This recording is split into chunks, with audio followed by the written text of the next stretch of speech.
Hello students, this is Ritu Joshi here. ये आपका second video है आपके चैप्टर फर्स्ट का।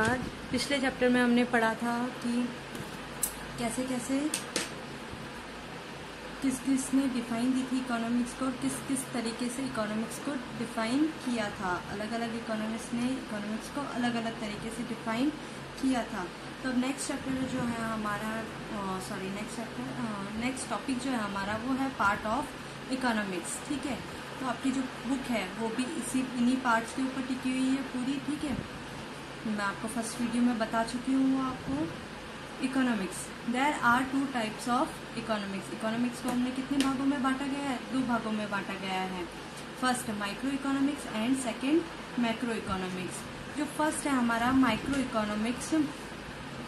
माइक्रो का मतलब होता है स्मॉल, माइक्रो का मतलब होता है स्मॉल एंड मैक्रो का मतलब होता है लार्ज, यानी बड़ा, छोटा और बड़ा। अब आप बोलोगे छोटा और बड़ा कैसे? तो मैं एक एग्जांपल के थ्रू, मान लो अगर मैं किसी जंगल के किसी एक पेड़ पे स्टडी करती हूँ तो वो क्या है? माइक्रो इकोनॉमिक्स है। और मैं पूरे जंगल पे स्टडी करती हूँ तो वो क्या है? एक मैक्रो इकोनॉमिक्स के अंदर इंक्लूड होगा। मान लो अगर मैं किसी एक फैक्ट्री पे रिसर्च करती हूँ तो वो क्या होगा? वो आएगा माइक्रो इकोनॉमिक्स के अंदर। और यदि मैं इंडिया के सारी फैक्ट्रीज पे रिसर्च करती हूँ तो वो किस में आएगा? मैक्रो इकोनॉमिक्स के अंदर इंक्लूड किया जाएगा। एक और एग्जांपल के थ्रू अगर समझाना चाहूँ तो अगर मैं आपके स्कूल के सिर्फ एक स्टूडेंट पे स्टडी करती हूँ, लाइक कि उसके स्कूल का आने का टाइम क्या, उसके जाने का टाइम क्या, उसके ट्यूशन का टाइम क्या है, उसके उठने का टाइम क्या है, उसके सोने का टाइम क्या है, तो वो किस में इंक्लूड किया जाएगा? वो आपके माइक्रो इकोनॉमिक्स में इंक्लूड किया जाएगा। और वहीं अगर मैं आपकी स्कूल के सभी स्टूडेंट पे रिसर्च करूं तो वो किस में आएगा? मैक्रो इकोनॉमिक्स में इंक्लूड किया जाएगा। ठीक है, उसके बाद आते हैं स्कोप ऑफ माइक्रो इकोनॉमिक्स। ठीक है, स्कोप ऑफ माइक्रो इकोनॉमिक्स यही आपके चैप्टर भी हैं। ठीक है, scope of micro economics consumption, production, exchange, distribution and economic welfare. ये पांचों चीजें आपके कोर्स में भी हैं और आपके इनके अलग अलग चैप्टर हैं जिन्हें आप डिटेल में पढ़ोगे। यहाँ पे मैं थोड़ा सा बता देती हूँ इसके बारे में। कंजप्शन, हम सब यहाँ पे कंज्यूमर हैं। ठीक है, जो कोई ना कोई चीज कंज्यूम कर रहे हैं। अभी भी देखा जाए तो आप लोग जो मैं पढ़ा रही हूँ उस चीज को, उस पढ़ाई को क्या कर रहे हो? कंज्यूम कर रहे हो। ठीक है, लेकिन कंज्यूम करने से पहले हमारे दिमाग में एक चीज पहले आती है कि हमारे पास रिसोर्सेज क्या हैं? लिमिटेड, और वांट्स क्या हैं? अनलिमिटेड। तो हम अपनी जो कंजप्शन है उसको क्या करेंगे?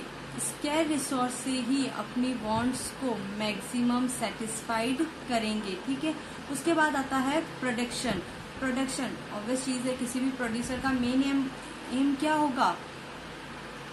मिनिमम कॉस्ट पे मैक्सिमम प्रॉफिट अर्न करना। ठीक है, उसके बाद आता है एक्सचेंज रेट। एक्सचेंज रेट यानी हमारा 1 रुपये कितने डॉलर में चेंज होता है। ठीक है, वो आपकी होती है एक्सचेंज रेट। उसके बाद आता है डिस्ट्रीब्यूशन। अब ऑब्वियस चीज है, हमने प्रोडक्शन किया है तो उसको ऐसे रखेंगे तो नहीं, पड़ा का पड़ा स्टॉक में पड़ा रहे।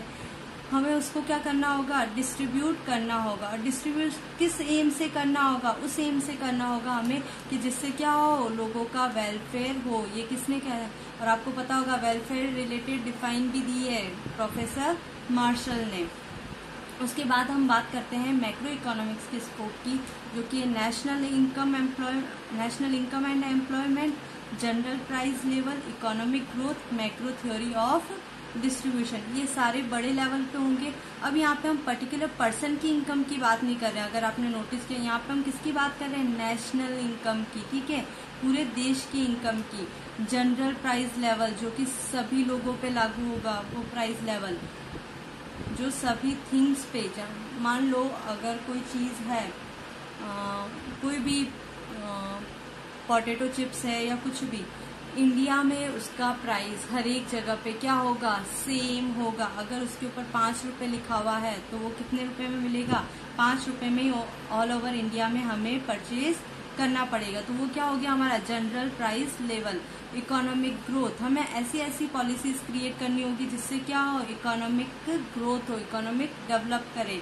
ठीक है। उसके बाद आता है माइक्रो थ्योरी ऑफ डिस्ट्रीब्यूशन, यानी हम इंडिया में ही हमें डिस्ट्रीब्यूट नहीं करना है हमारे प्रोडक्शन को हमें कहाँ कहाँ डिस्ट्रीब्यूट करना है, आउट ऑफ इंडिया भी डिस्ट्रीब्यूट करना है, ठीक है। उसके बाद आते हैं हम थोड़ी सी बेसिक चीज पे, माइक्रो एंड मैक्रो इकोनॉमिक्स।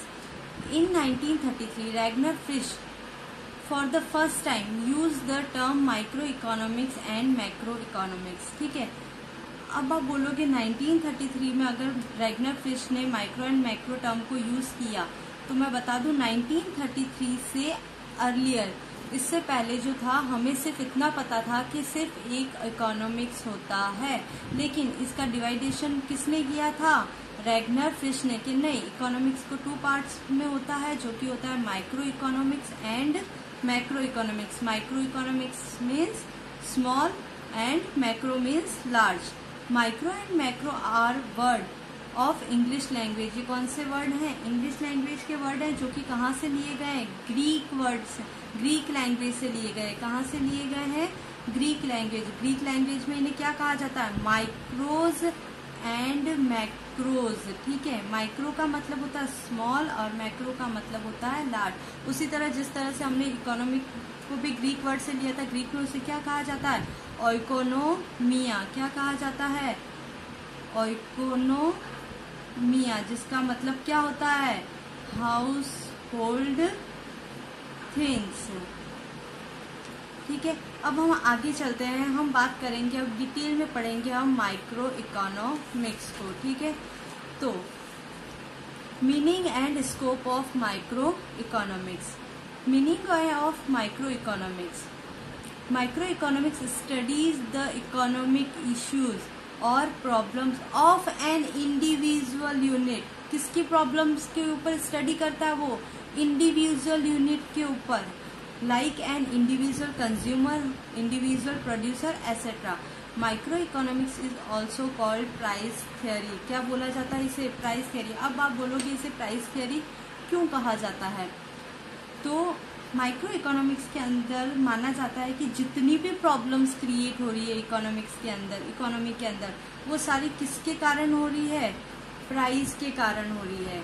जैसे कि मैं आपको बताना चाहूँ, हर एक चीज पैसों से खरीदी जाती है और बेची भी जाती है, ठीक है, पैसों के थ्रू। तो अगर मान लो किसी चीज की प्राइस हाई हो जाए, किसी भी चीज की प्राइस क्या हो जाए, हाई हो जाए, तो हाई होने पे प्रोड्यूसर को तो प्रॉफिट मिलेगा, प्रोड्यूसर को तो क्या मिलेगा, प्रॉफिट ज्यादा मिलेगा, लेकिन कंज्यूमर को क्या करना पड़ेगा, अपनी जो वांट्स है उनको रिड्यूस करना पड़ेगा, वो उस चीज को लेना क्या कर देगा, कम कर देगा। वहीं अपोजिट अगर सिचुएशन देखी जाए, तो अगर प्राइस कम हो जाए किसी चीज के, तो कंज्यूमर के लिए तो फायदे वाली बात है। कंज्यूमर जहाँ 2 चीजें खरीद रहा था, वहां उस प्राइस में 4 चीजें खरीद पाएगा। लेकिन इस सिचुएशन में प्रोड्यूसर को क्या उठाना पड़ेगा, मिनिमम प्रॉफिट अर्न हो पाएगा, ठीक है। उसके आगे एक और के.ई. बोल्डिंग ने भी माइक्रो इकोनॉमिक्स को डिफाइन किया है। Micro economics is the study of a particular firm. किसकी स्टडी करता है, micro economics is the study of, किसकी स्टडी है ये, particular firm, particular house hold, individual price, wages, income, individual industries and particular commodities, ठीक है। उसके बाद आते हैं टाइप्स ऑफ माइक्रो इकोनॉमिक्स, जो कि कितने टाइप के हैं, 3 टाइप्स के हैं। माइक्रो इकोनॉमिक्स स्टैटिक और constant, micro economics comparative static and micro dynamic. सबसे पहले आते हैं हम माइक्रो इकोनॉमिक्स स्टैटिक या फिर micro constant. When we study economic variable like a price etcetera as constant, वो बोल रहा है हम इकोनॉमिक के जितने भी वेरिएबल हैं, लाइक यहाँ पे एग्जांपल लिया प्राइस का, किसी भी चीज की मान लो कांस्टेंट मान लिया जाए कि भाई इस चीज की जो प्राइस है वो ना तो ऊपर जाएगी ना तो नीचे आएगी, यानी ना तो अप जाएगी ना ही डाउन आएगी, ना ही बढ़ेगी ना ही घटेगी। किसी चीज की प्राइस मान लो 500 रुपए है, तो वो ना तो बढ़ेगी और ना ही घटेगी, वो क्या रहेगी, कांस्टेंट ही रहेगी। तो ये क्या कहलाएगा, आपका माइक्रो स्टैटिक स्टडी गिना जाएगा। उसके बाद आता है माइक्रो कंपैरेटिव स्टैटिक। जब इकोनॉमिक वेरिएबल की दो सिचुएशन को हम कंपेयर करते हैं तो वो क्या कहलाता है, माइक्रो कंपैरेटिव स्टैटिक कहलाता है। When we compare to static situation it is called micro comparative static study. Clear. Third आता है माइक्रो डायनेमिक। मान लो किसी भी चीज के प्राइस में कंटिन्यूअसली क्या आ रहे हैं, चेंजेस आते जा रहे हैं, तो उन चेंजेस की स्टडी को हम क्या बोलेंगे, माइक्रो डायनेमिक बोलेंगे। When we study economic variable as continuously changing, क्या आ रहे हैं, कंटिन्यूअसली, यानी कभी बढ़ रहे हैं, कभी कम हो रहे हैं, कभी बढ़ रहे हैं, कभी कम हो रहे हैं, it is called the study of micro dynamic. उसके बाद हम पढ़ते हैं मैक्रो इकोनॉमिक्स। ये तो था हमारा माइक्रो इकोनॉमिक्स, और अब हम पढ़ेंगे मैक्रो इकोनॉमिक्स। जैसा कि आप सबको पता है मैक्रो का मतलब क्या होता है, लार्ज। ठीक है। कहाँ पे हम पर्टिकुलर इंडिविजुअल यूनिट पे करते थे काम, स्टडी करते थे। यहाँ पे हम क्या करेंगे, जनरल लेवल पे करेंगे। It studies the economic issues and aggregate level. कौन से लेवल पे, एग्रीगेट लेवल पे करेंगे। और ब्रॉड लेवल, इसका लेवल कैसा होगा, ब्रॉड होगा, यानी बड़ा होगा। लाइक नेशनल इनकम, हम पर्टिकुलर पर्सन की इनकम की बात नहीं कर रहे हैं, यहाँ पे किसकी बात हो रही है, नेशनल इनकम। देश के एम्प्लॉयमेंट की बात हो रही है, सेविंग्स की बात हो रही है, national employment, national saving in the country, investment in the country, general price level, changes in economic growth and development. ठीक है। जिस तरह से मैंने बताया था आपको कि माइक्रो इकोनॉमिक्स को प्राइस थियरी कहा जाता है, वैसे ही मैक्रो इकोनॉमिक्स को क्या कहा जाता है, जनरल इनकम थियरी कहा जाता है। ठीक है। जनरल इनकम थियरी बोल दो या फिर एम्प्लॉयमेंट थियरी कह सकते हैं इसको। For the first time professor Keynes introduced micro economics in his book the general theory of employment interest and money in 1936।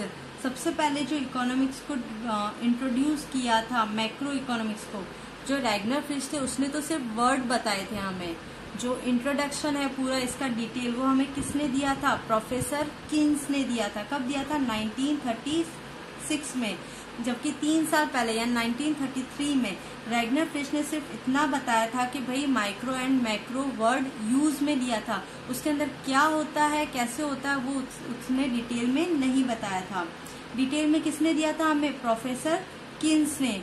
उनकी बुक का नाम क्या था, जिस बुक में उन्होंने इंट्रोड्यूस किया था, the general theory of employment interest and money.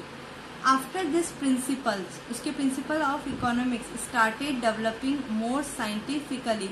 उसके बाद इसके आर्टिकल के पब्लिश होने के बाद हम और ज्यादा डेवलप करने लगे, किसके अंदर, मैक्रो इकोनॉमिक्स के अंदर। आगे देखेंगे के बोल्डिंग ने जैसे माइक्रो की डिफाइन दी थी, वैसे के बोल्डिंग ने ही मैक्रो को भी डिफाइन किया है अपने शब्दों में।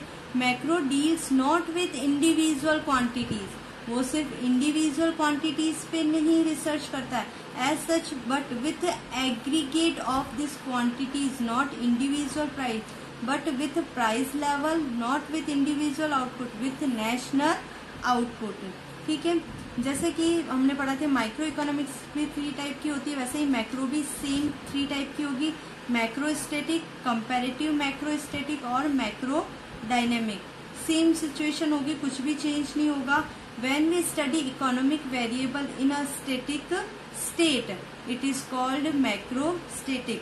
When we compare two static situation, it is called macro comparative. Macrodynamic, continuously changing in state. This study is called macrodynamic. इसके बाद हम बात करते हैं इन दोनों में डिफरेंसेस की। ठीक है। तो आते हैं, अब हम बात करते हैं difference between micro economics and macro economics.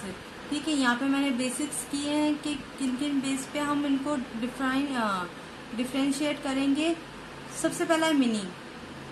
Micro क्या कहता है, द ब्रांच ऑफ इकोनॉमिक्स, अर्थशास्त्र की वह शाखा जो कि किसके ऊपर, behaviour of an individual consumer, किसके बिहेवियर पर, इंडिविजुअल कंज्यूमर पर, यानी एक उपभोक्ता पर या फिर एक फर्म पर या फिर एक फैमिली पर स्टडी करता है तो उसे क्या कहा जाता है, माइक्रो इकोनॉमिक्स कहा जाता है। वैसे ही मैक्रो में the branch of economics that studies the behaviour of the whole economy, किसके ऊपर, the whole economy both national and international is known as macro economics. Deals with, ये किसके साथ डील्स करता है, इंडिविजुअल और ये एग्रीगेट इकोनॉमिक वेरिएबल के ऊपर।